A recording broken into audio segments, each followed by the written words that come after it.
Welcome to the How to Be Awesome at Your Job podcast, the show where brilliant professionals share how to sharpen the universal skills required to flourish at work. Enjoy more career fun, wins, meaning, and money with your host, Pete Makaitis.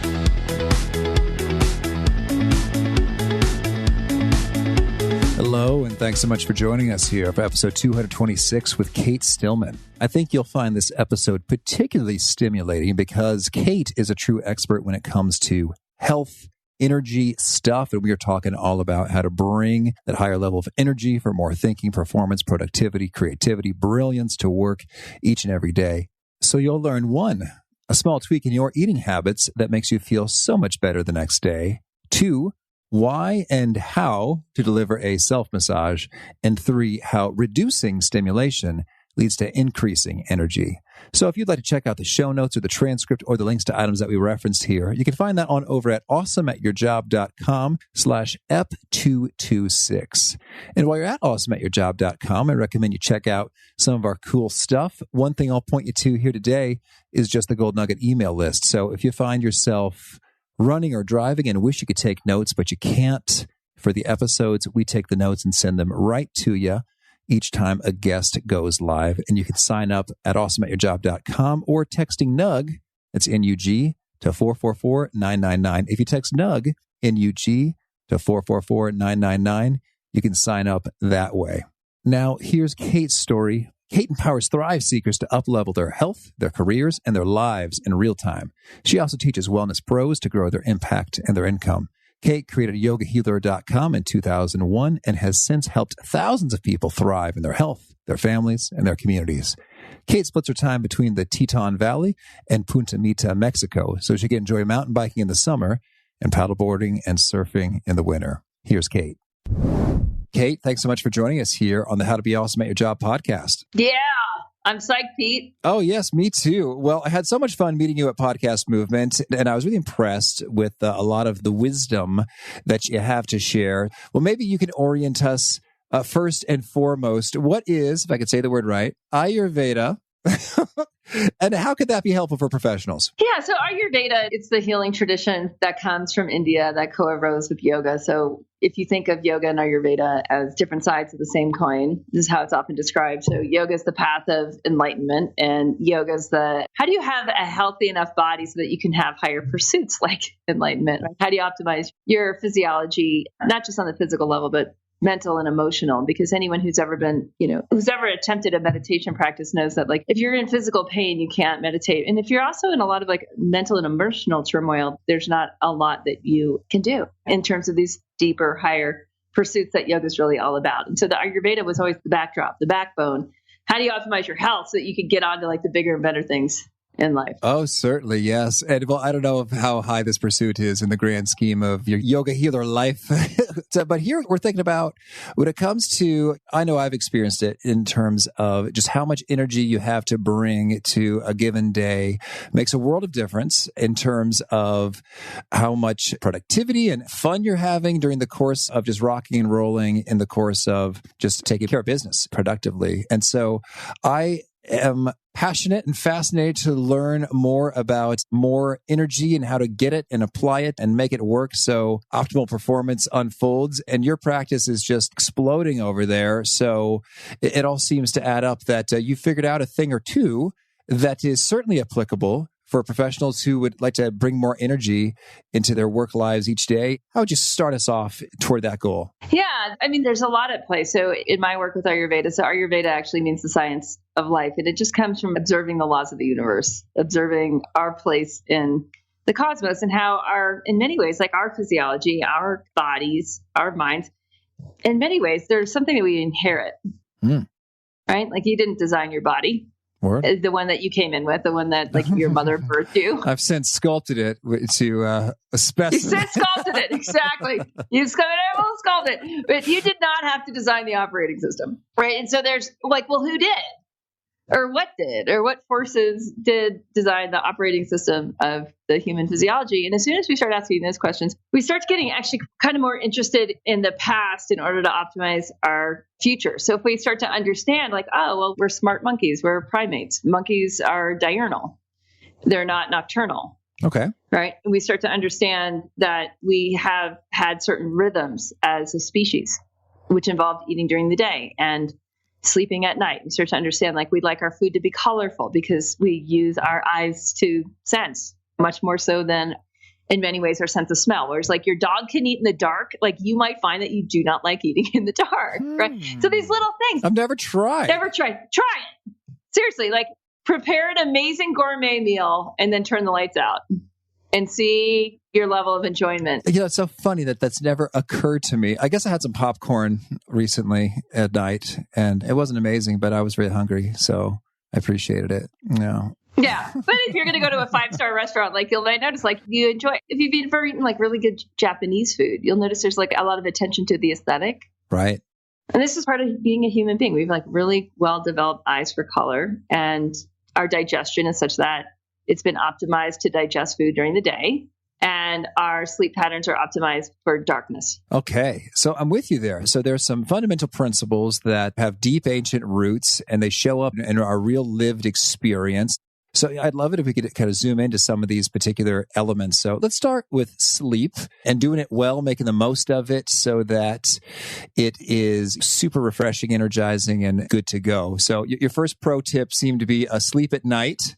So that's a good start. Yeah, it is, but it's like harder done than said, right? Yeah. Because what happens is that most people, if we really look at like the typical like working professional, often you're eating your largest meal at the end of the day, which means your body's not optimized to go to sleep when it should be because you're digesting food. So again, you like kind of mixed up that digestion happens in the day and sleep happens at night.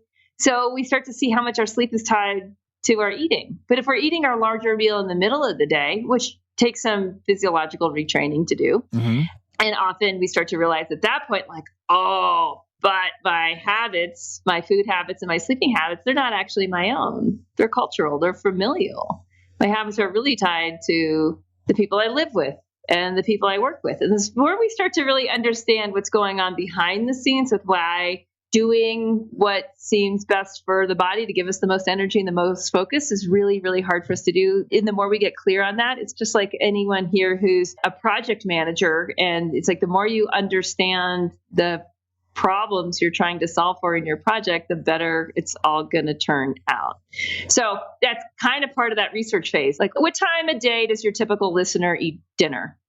I've had a number of conversations, a number of survey questions with listeners and email exchanges, and we just never, we never went there specifically. But I'll tell you, you work with these people. I'll eat dinner at 7:15 p.m. You're eating dinner at 7:15. Is it the meal of the day that's the highest in calories or content?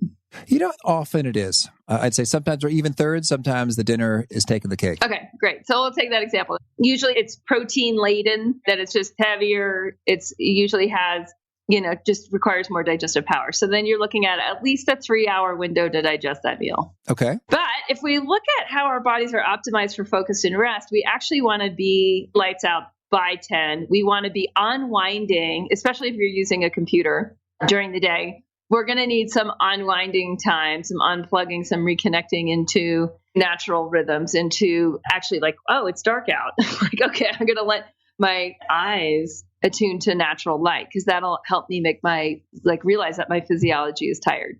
So often what that means is unplugging. And that usually isn't done with football or Netflix. It's done by actually either being outside, spending time in nature, which gets harder the more we're going into winter and whatnot. But if we're actually attuned to that and we're eating dinner earlier, so now we're like rewiring our schedule that dinner's either easier to digest, so it's lighter, or it's earlier. You've got two choices there because you could still eat at 7:15, but you could just have a bowl of soup. Okay. And then that wouldn't take 3 hours to digest. Understood. And most modern adults that work in offices are not struggling with being underweight. Oh, that's true. Right. Especially in the U.S. Yeah. Well, not really, especially everywhere. Mexico's obesity rates through the roof. It's all over India. They used to struggle with, it's global at this point. So the deal is, there are certain more intelligent European countries that don't struggle with this issue. But as soon as we're wanting to up our energy and our focus, we can start to really pay attention to having either an earlier or a lighter dinner or an earlier and lighter dinner starts to enable us to tune into our own fatigue. And so then it's much easier to go to bed earlier And I have a book called Body Thrive, and there's 10 habits. And the first habit is early or later dinner. And the second habit is early to bed. Because if you can dial those two things in, your focus the next day is going to be through the roof. Okay. And if you don't, then you're going to deal with things like feeling behind already when the day begins. And some of the brain fog that'll require a lot of caffeine that'll set off your sleep pattern in the next 24 hours. All right. I hear you. And so then thinking about the notion of eating lighter and or earlier the dinner, can you sort of lay out, is there any kind of compelling research or in your own clients' experiences, sort of what is the key, if we were to test this out at home, what's sort of the key indicator we're looking for? Like, whoa, that earlier, lighter dinner worked versus, whoa, that later, heavier dinner is messing me up. What are kind of the indicators we should be on the lookout for? Yeah, just the ones that you outlined in the beginning, energy and focus. Mm-hmm. The next day, do you have more energy? Are you more focused? You can also look at your stoke. Like, are you stoked? Okay. Are you stoked to get out of bed in the morning, or are you like pressing snooze? Now, most working professionals are actually exhausted. So you're not starting from a neutral system. You're starting from a system that's already hyperstimulated, hypercaffeinated, overweight, and exhausted. Really. I mean, and this is just the stats, right? We see autoimmune issues are people's immune systems are falling apart. Okay. Right. So it's not like you're going to feel energized and focused the next day, because your body is probably going to start to go into a healing state in which you might actually get way more in touch with the nature of reality in your physiology, which might be this exhaustion, which might be this level of depletion, which you might just kind of have a come to Jesus moment of like, wow, I've really got to make some changes. And this is a few layers deep here. But what's cool is the body wants you to learn from yesterday. And so you're going to get a sense of like, you're going to either have slept better. Mm-hmm. Usually people just feel like, wow, I actually got deeper sleep because I wasn't trying to like digest food and sleep at the same time. Mm-hmm. And you're saying you'll kind of feel that in terms of like your first moments of, hey, I'm awake. That's kind of when you will be looking to observe and compare, or kind of like, Yeah, I mean, when you wake up and you're like, I did not get the kind of sleep I wish I'd gotten. And and you're like, that was good. Give me some of that.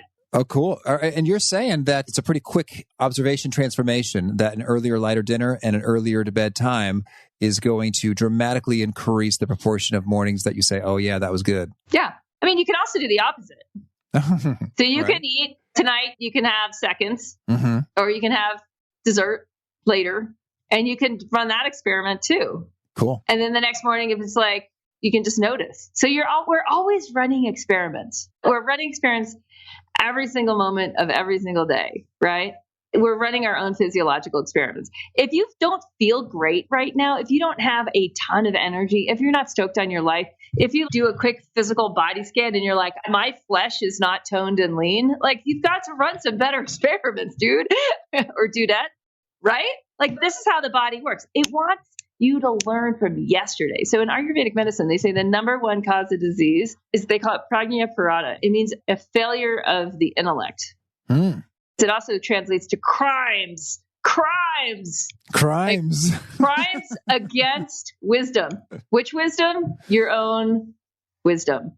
So you knew better and you still chose to have seconds. You knew better and you still chose to eat a heavy protein-laden meal after 4 p.m. Okay. All right. Crimes against wisdom. That is a phrase.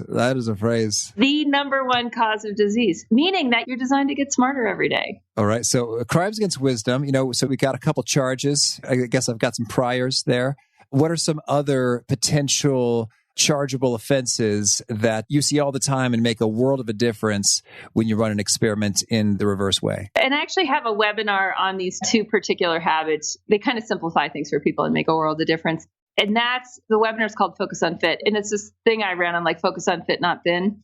If people can just like focus on becoming more fit. And the easiest way to do that is through like two main habits. And it's often not easy. Like most stuff that's super simple, it's not easy to actually make changes and do it. But once you do it, you're like, oh, this makes sense. This works. And the first is intermittent exercise. So you just start to increase the amount that you're moving throughout the day. And everyone knows this. Like most people are carrying Fitbits that have any clue right now. And there's a lot of good science that shows that like if you exercise once a day, it's just not as beneficial to your body as if you break up that same amount of time and you intersperse it throughout the day. And of course, this makes sense because as we go back to the beginning of the conversation, we're supposed to be smart monkeys. And smart monkeys didn't just like move and then sit on their butts for the rest of the day and then go to sleep and expect to sleep well. They did a little of this and they exerted some effort and then they sat down and then they harvested and then they did this and then they, right? And that's how we're designed. If anyone's ever spent time with children, you'll notice like it's really hard to get them to sit still. What's weird about adults is it's hard to get them moving again. Yeah. Well, so I'm intrigued by that assertion there. So if we're going to do a 40-minute whatever workout, you're saying you're better off interspersing that into, I don't know, let's call it 8 5-minute mini workouts is superior to one 40-minute whole workout. You'll feel better. Yeah. You'll have much more mental focus and energy and stimulation. But what about warming up? If it's only 5 minutes, how do I do a warm up before the pump, and all that? I mean, this is the thing about habits over time, right? Is if you just start to look at like how sedentary are you actually? Mm-hmm. And then it's so much more about upping the bar. So say you normally work out for an hour in the morning. Okay. Like what if you just do 20 minutes then, and then you look at having 2 other 20-minute breaks in your day where you're moving? Like at the end of the day, if you're just like, did I have a better day?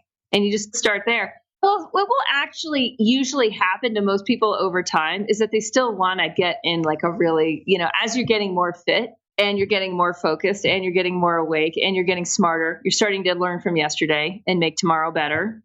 As you're doing that, you're like, I want to work out more. I want to move my body more. That's what it always becomes. It begins bubbling up. Yeah. The same desire that was trained out of you when you were 5 years old and you were told to sit still. Now you're on training that pattern and you're waking up to like movement. I'm an animal. I'm designed to move. There's a whole category of diseases called the sedentary diseases, and they're really linked to the autoimmune diseases. This stuff is not a mystery. It's not new. Everyone listening already knows it. We're not saying anything new here. We already know that you feel better after a 5-minute walk. So go take one, right? Okay. And that's it. And once we start to get into that, then it's like, oh, I still want to go. I actually want to move more. I'm going to build more movement into my day, not less. So now I don't have just 40 minutes to move my body. I may have more. I might decide, hey, you know what? This meeting, let's go take this one around the block. Mm-hmm. Let's go do a walk and talk. And you just worked in another 30 minutes and you're not calling it exercise. You're just bringing in more movement. Like yesterday afternoon, I'd been creating a bunch of videos and I'd been inside and my daughter came home like she was going to go to gymnastics. She had already just been playing at the playground with her friends.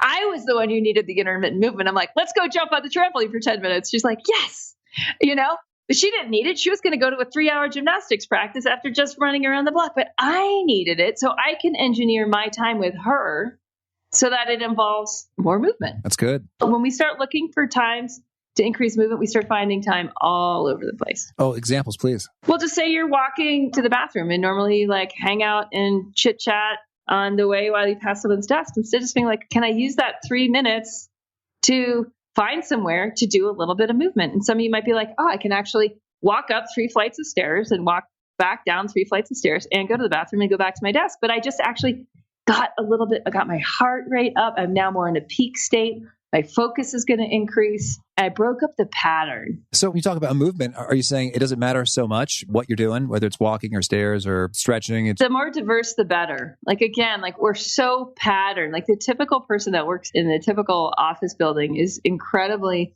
limited in their movement. And we start to see there's a massive evolution in culture that's fighting against this. That's really that's the pushback to this in terms of like HIIT workouts and CrossFit and primal movement or functional movement. There's all these movement revolutions and these cool workout chains sprouting up across the West because the ones who are waking up are like, we got to get out of our boxes. We got to get out of just sleeping for hopefully 8 hours a night, like waking up, maybe doing a workout. Some people maybe not even sitting down, drinking a cup of coffee, sitting in a car, going to a desk, sitting at a desk, right? And then going home, sitting to eat, and then sitting on the couch and then going to bed. I mean, it's crazy, right? And the workout might be going on a Stairmaster, right? Or going on like a skate ski machine or something like that, or going on a bicycle where you're still staying in the same front-facing linear plane. There's no twisting of the spine happening. There's no getting out of the box and doing like getting out of like going into a just much more exotic movement that starts to open a lot of different neural pathways in the brain and really increases different ways of thinking, different ways of problem solving, increases the level of focus. Well, Cate, now you're standing and moving and we're talking about movement and I'm seated and I feel inadequate. Yeah, see, this is what starts to happen is you start to like, in my house, I have 2 standing desks. This one has a little remote control. I rarely sit for more than 30 minutes. Well, now I got my standing desk going. I'm standing. You're an inspiration, Cate. That's what happens. You are transforming lives as we speak. As we speak. No, I mean, I just can't sit for more than, like, I mean, I can if I'm going to like a business conference and I'm like acting like a normal human being at a business conference. And I'm like, but even so, at those business conferences, this is what happens. Because I'm a CEO growing a company. So like there's just a reality. And I get it, you guys. Like I get the meetings and I get the this and that. But you start to be able to bend things to meet who you are and who you want to become next. So at these business things, like there's a break. I'm like, who's with me? You know, because anyone who knows me, they're like, I'm going to stick with her because I know I'm going to feel better in 10 minutes. Yeah. And I know she's going to have fun because she's naturally life positive, full of energy, blah, blah, blah. So I'm going to go hang out with her. And I never have any idea what we'll do. Sometimes we'll just go for a walk around the building. Sometimes we'll do handstands in the hallway. Like sometimes we'll go and do like 5 minutes of like HIIT workouts and really primal movement or like so much of that stuff. As soon as we start to unbox ourselves from eating too heavy, too late at night and waking up groggy and behind and not having enough time for movement, as soon as we start to take the pressure off our system through eating a little earlier and lighter. For some of you, you don't need to eat dinner. And you know, I'm talking to you, like skipping a meal is not going to kill you. Right? Our ancestors used to have like natural fasting times because they just didn't have a ton of food in the cupboard all the time. Right? Our ancestors used to have supper, which means is related to the word soup. Okay. It's also related to the word supplemental. There's 2 etymologies in that phrase. And to me, that's incredible, right? Like, oh, dinner used to be more or less a liquid medium. Bring that back in, not cream-based medium, but more water-based medium, right? All of a sudden, I'm eating an earlier, lighter dinner. All of a sudden, I'm actually, because I'm not heavy and weighed down and my body's not digesting, I'm actually going to be attuned to that. I'm sleepy, I'm tired. I'm going to go to bed because my body's not wasting all this energy on digestion at night, which it's not suited for historically, biologically, in our circadian rhythms. I'm going to wake up and I'm going to have a surplus of energy that otherwise would have gone to digestion. Now I'm going to have energy enough to move and I'm going to be thinking differently. I love how you've laid out that cycle and that momentum that builds and grows in doing so. But I want to talk for just a bit about how do you start the cycle? Because I think sometimes folks might say, hey, I even have a standing desk, but I just feel too tired to, to stand up right now because I'm beat down or whatever. So I guess that's kind of what I'm wondering is if folks say, I am too tired to, I don't know, go shopping and make a gourmet meal or take any number of the steps associated with literally steps around the block or up and down the stairs. And so I'd love for you to tackle that one head on. It's like, okay, that sounds nice, but I'm too tired to even get started. Yeah. What do you say? Yeah. And this kind of ties into that second habit that I was going to mention with the intermittent movement is intermittent fasting. Like actually, what you need to do is less. It's usually not more. Chances are your body needs less calories than you're putting in. If you're a typical American or a typical Westerner, chances are you actually need less. I was reading this blog post on lazy people. I can't remember which channel it was published on, but it had a quote from Bill Gates. I thought this was really fascinating. And he was talking about hiring, and he was talking about people that are lazy and smart versus diligent and dumb. I think those were the exact words. And how he'd much rather hire someone that was lazy and smart than someone that was diligent and dumb. Because it's like the hamster in the wheel. Like when you're actually expending like all of this energy and you're not getting anywhere, not a good way to go. But you can actually be super lazy and super fit in this amazing way. And part of it is you just start taking all the pressure off your physiology just by not eating at the right times of day, eating too much food at the wrong times of day, putting way too much stimulation into your senses or garbage into your brain, however you want to say it, whether that's football games or Netflix or the news or the little alerts on your iPhone, just putting too much in. Most people right now are taking way too much in. So it's not a question of doing more.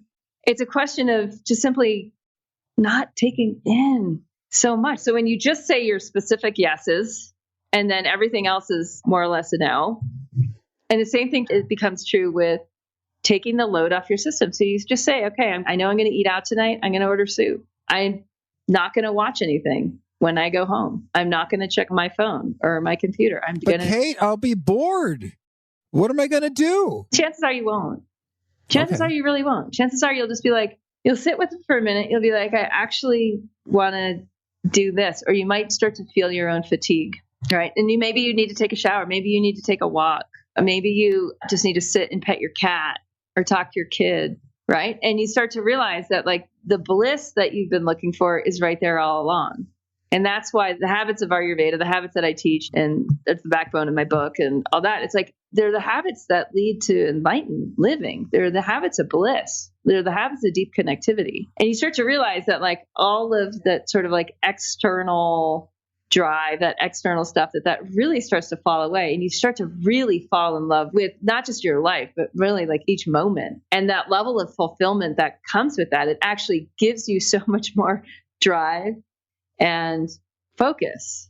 It's just fascinating. Like the more interconnected you get, the more you get like where you can make a difference, where your life can matter, how you want to show up tomorrow, how you want to optimize your evening today so that you're able to be somewhat clued in and present and optimized and focused for tomorrow.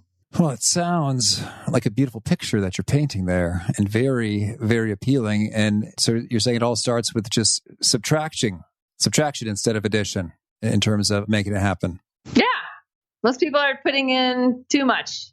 I mean, really, if we look at the diseases of modern culture, it's not understimulation. It's not underfed. It can be undernutrified, but I wouldn't even worry about that at first. You know, I would just start to reduce, just allow more time and more space. So allowing more space and time for digestion to happen. And all of a sudden, a lot of digestive issues just go away. Yeah, I mean, I work literally with thousands of people, and it's fun to see the miracles that happen when people start to just simply take the load off. Yeah, that's cool. Well, so I'm intrigued. We talked about bliss and taking a load off. You've got a chapter in your book about self-massage. That sounds delightful and relaxing. How does one execute self-massage? Yeah, so self-massage, this is an interesting habit. It's called abhyanga in Ayurveda language, and it's a daily practice when you have children. So it's interesting. It starts usually with the mother massaging the newborn. But what's interesting about this too is the new mother will be receiving massage. So this is a habit that starts from day one and it goes through until a dying person leaves their body. It's a daily habit in the system of medicine that, again, is based on awake living. It's based on enlightened living. It's based also on radiant longevity, not just living longer, but being radiant in each stage of your life. And to me, that's fascinating. Like, why the self-massage? This is something that we really don't see in Western culture. This daily habit that starts the day a baby is born and doesn't stop. And there's times of life when we don't do it on ourselves. We do it on others. The newborn is receiving. The postpartum mother is receiving. They're not doing it on themselves. They're receiving it. And the dying are receiving it. Also, any healing phases, people are receiving it. Everyone else is just either giving it to themselves or giving it to other people. And there's a few interesting things with this habit. To me, the biggest component of this habit is empowerment. You start to realize that you have the power to heal with your own hands. Well, so when you say self-massage, how do I even do that in terms of putting my hands onto where in order to make something happen? Right. Yeah. Well, I would say, first of all, like lower the bar and lower the expectations. All you're trying to do, and let's just do this right now. So if you're driving, don't do this. Well, even if you're driving and you can drive with one hand, you can use the other hand. Exactly. Safety first. But for like everyone else, like you have two hands, just go and do a pass. Just do a pass of your two hands.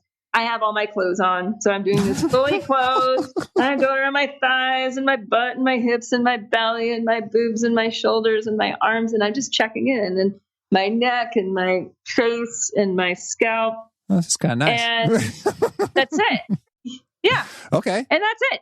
So that took 10 seconds. So that would be a good starter level, right? Where again, we don't want to ever with habits make them so hard that they feel like they consume a lot of time or energy or raise the bar so that we don't do it. We just want to kind of get in right relationship.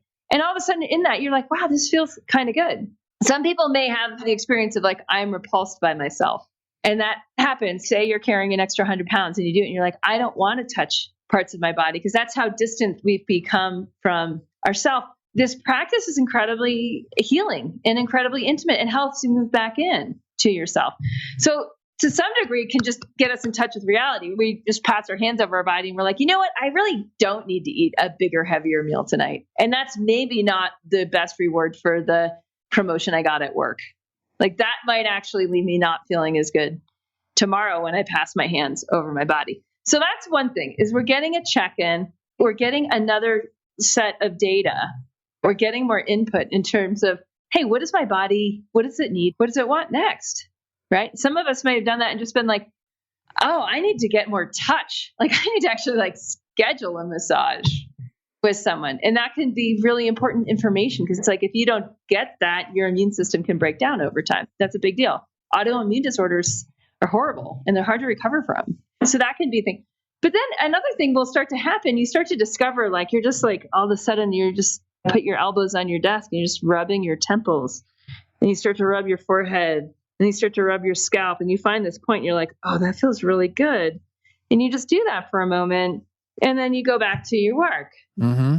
But you may have actually just found a few acupressure points. Okay. Right. And some of these points, like when you start to learn different things, they're like, oh, this actually triggers that. There's ways that say you have insomnia at night because you're drinking too much caffeine in the day and you don't know how to unplug from work and you don't have good boundaries with screen time and you're eating a heavier later dinner and all those things that we talked about.